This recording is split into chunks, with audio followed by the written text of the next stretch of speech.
And now it's time for Lefties Losing It. Let's check in with Gwen Walls, the wife of Kamala Harris's VP pick, Tim Walls. She seems nice and not at all deranged. You just show me this. Turn the page, right? Turn the page. And you know what else that looks like? Bye-bye. Bye-bye, Donald Trump. We are turning the page. 52 days and we are turning the page.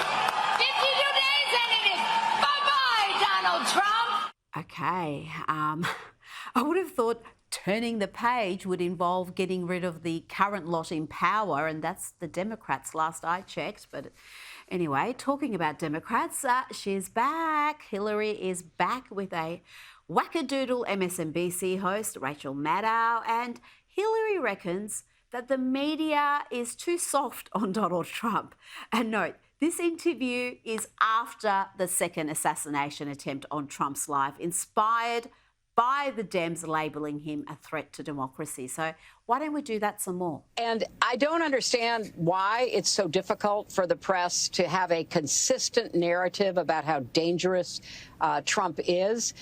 The late, great journalist Harry Evans one time said that, journalists should, really try to achieve objectivity. And by that, he said, I mean, they should cover the object. Well, the object in this case is Donald Trump, his demagoguery, his danger to our country and the world, and stick with it.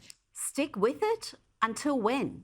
They successfully have him assassinated. And of course, Maddow did not call out Hillary's ugly, inflammatory rhetoric. She just encouraged it. He's still being taught, especially by the media, that the more offensive he is, the more he can dominate the media space entirely. And I feel like you've been a good diagnoser of that. Now to a lefty who claims the assassination attempts against Donald Trump are no big deal. Correct me if I'm wrong, but isn't hearing pew-pew fire in the red state of Florida as common as hearing birds sing? I'm sure it wasn't personal. Please don't flatter yourself. Charming, charming. And here we have a man who claims he was misgendered at the pharmacy, apparently calling him sir, damages masculinity. See if you can understand what this is about. So I got served today at the pharmacy, and I'm not saying men can't look like this, because please go off, kings, but I'm not doing damage to masculinity.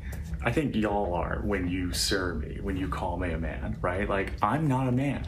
Don't consider me for the pool of men. Done, dude, whatever you want. And here is Kamala Harris's stepdaughter, who is a far-left activist and a model. She is a professional model. She posted this to Instagram last week. It's a collaboration with a fashion brand, Tory Burch. They produce hideously ugly shoes, among other things. Oh my God, are you Ella Imha? Yeah. What song are you listening to right now? Well, I'm wearing a Tory Burch top, a Tory Burch skirt, Tory Burch heeled loafers, and obviously the Tory Burch Kira bag. Thanks, have a good one. Wait, what?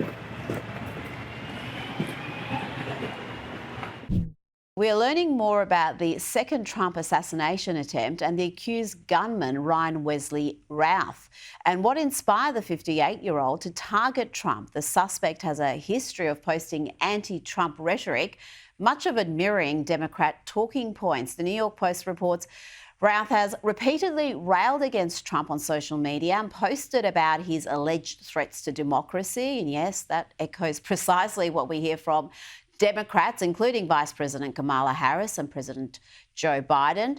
The suspect wrote, "Democracy is on the ballot and we cannot lose." Sound familiar? Word for word what we hear from Democrat leadership. He also posted, "We cannot afford to fail. The world is counting on us to show the way."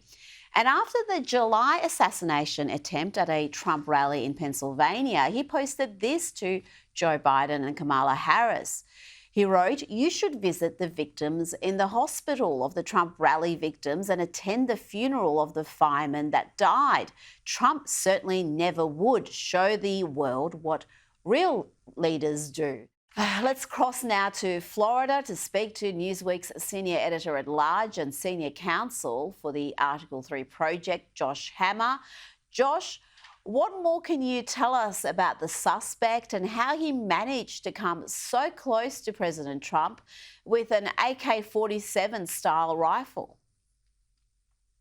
Rita, unfortunately, I do not have any good answers to the second question. I mean, what I can say, which I can conclude pretty close to West Palm Beach. I live about an hour from there, and I'm sure that you can conclude as well, living halfway around the world.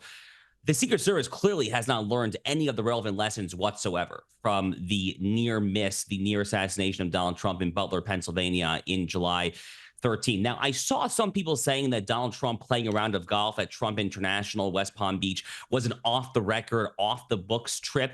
I'm sorry, that is ludicrous. It doesn't matter whether it was on the record or off the record. Donald Trump spends the vast majority of his time in Palm Beach, Florida. And when he's not at Mar-a-Lago, he's probably and usually golfing at that very golf club. It's 10 minutes from Mar-a-Lago. It's his home club. It is inexcusable for this to have possibly happened there. As far as the nature of the suspect himself, I think the social media track record, unfortunately, speaks for itself. This was actually a pretty known guy. The New York Times and Semaphore, two very well-known outlets in the U.S., both interviewed him. In fact, last year, he was on Fed's radar because he was traveling to Ukraine, trying to recruit Afghans fleeing the Taliban, trying to launder them through Iran to get to Ukraine to fight the Russians. He was extraordinarily zealous, unusually so, you might say, for the Ukrainian cause. But he was on the radar of law enforcement because he has two prior federal convictions as well, including for one gun charge back in 2002 in North Carolina when he was illegally owning a fully automatic weapon in violation of a Prohibition-era statute from the 1930s. To say this is inexcusable, Rita, I think would be an understatement. It's disgusting. I'm appalled. Thank God Donald Trump is safe. And almost miraculous again. He's been very lucky twice, this time around just because a Secret Service agent spotted the rifle. And you would think that would be a very eagle-eyed individual indeed in a golf course to spot that rifle and to take immediate action. Josh, last night I detailed some of the frankly reprehensible media coverage seeking to essentially blame Trump for the attempts on his life. That has continued. Have a look at this from The Atlantic, saying no other president has used an assassination attempt to inflame American politics the way Donald Trump does. Tom Nichols really does find new ways to humiliate himself. And here is Politico's headline focusing on Republicans being outraged by an assassination attempt and blaming them for partisan finger-pointing. Well, there's only one side having its candidate targeted by political operatives in the justice system, not to mention the two assassination attempts in as many months. The rhetoric from the left in this country is absolutely disgusting. Tom Nichols right there, who we were just seeing his writing in The Atlantic, I mean, he is the poster child of TDS, Trump derangement syndrome. But unfortunately, there are many, many people on both the left and the controlled opposition faux right that are speaking right now very similar language. So you had Jasmine Crockett, who was a nothing backbencher U.S. Congresswoman from the Dallas-Fort Worth area in Texas. She was on MSNBC on Sunday saying that, to this day, MAGA Republicans, MAGA extremists pose a unique threat to democracy. Hakeem Jeffries, who is the minority leader of the U.S. House, he had a tweet 2 hours after the near assassination again of Donald Trump saying that MAGA Republicans are the extreme unprecedented threat. Project 2025, national abortion ban, all this stuff, which, by the way, not even true. Donald Trump has explicitly disavowed both of those things.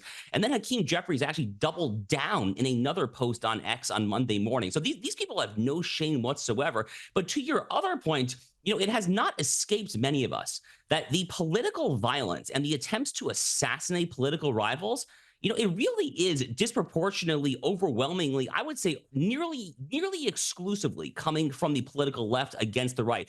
Floyd Lee Corkins back in 2012, who was a left-wing nutjob who was ginned up by MSNBC, tried to assassinate people at the Family Research Council, social conservative Christians in Washington, D.C. 5 years later, James Hodgkinson tried to assassinate half of the Republican congressional baseball team, almost fatally wounding Steve Scalise in the process. In 2022, Nicholas Roski flew from California to Maryland trying to assassinate Brett Kavanaugh after the Dobbs abortion leak opinion. Thank God he was arrested at the very last minute there. Audrey Hale, the transgender individual who shot up the Covenant School, the Christian school in Nashville, the memo, the manifesto was suppressed. I could go on here. And now these 2 assassination attempts against Trump. But when will there be any accountability for what the left is doing in this country to get people not just to yell at their TVs, but to actually pick up arms and to try to assassinate their rivals? It is disgusting stuff.